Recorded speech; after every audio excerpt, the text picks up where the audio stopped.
undergoing training, and we are preparing the equipment and everything. And as soon as we get the parliamentary approval, the planes will be rolling all the way to Haiti. We will send 1,000 police officers from the start, and our officers, both in the military and the police, have had great success in peace efforts in the world. And I believe that is why the UN Security Council requested us to send this team.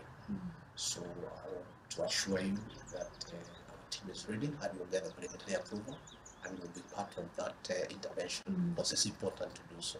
Somalia has been a concern to this country for a long time, and that's why we contributed troops to the UN effort to stabilize Somalia. In fact, sometimes we get out of political heat here locally.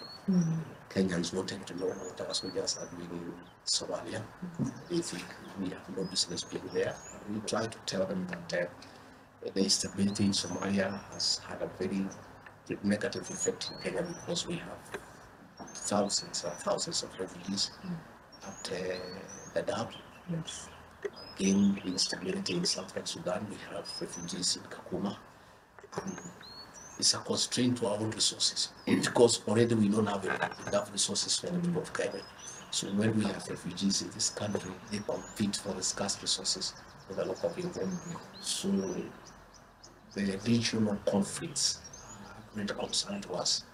And part of our diplomatic force in the region is to make sure that our presence is everywhere, to make sure that we try to help to get an nonviolent solution to conflict. And we try to encourage our neighboring states to look for peaceful mechanisms for resolving conflicts that exist in those countries. So we are keeping an eye on the region, and we are very actively involved in trying to help to stabilize our neighboring countries. Because if they are not stable, we get the effect here almost instantly.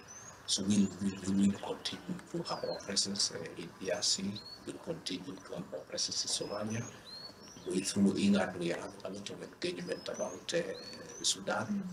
We are closely following events in what happening in southern Sudan, and how we can solve their issues and lead to democratic peaceful elections so that the country can stabilize. So what is happening in the region is of great concern to us, and we continue to get involved every day. The officers are undergoing training, and we are preparing the equipment and everything. And as soon as we get the parliamentary approval, the planes will be rolling all the way to Haiti. We will send 1,000 police officers from the start, and our officers, both in the military and the police, have had great success in peace efforts in the world. And I believe that is why the UN Security Council requested us to send this team. So I want to assure you that our team is ready and will get the parliamentary approval and will be part of that intervention because it's important to do so. What your government has done in fighting drought, also in supporting the work of partners, has been incredibly outstanding.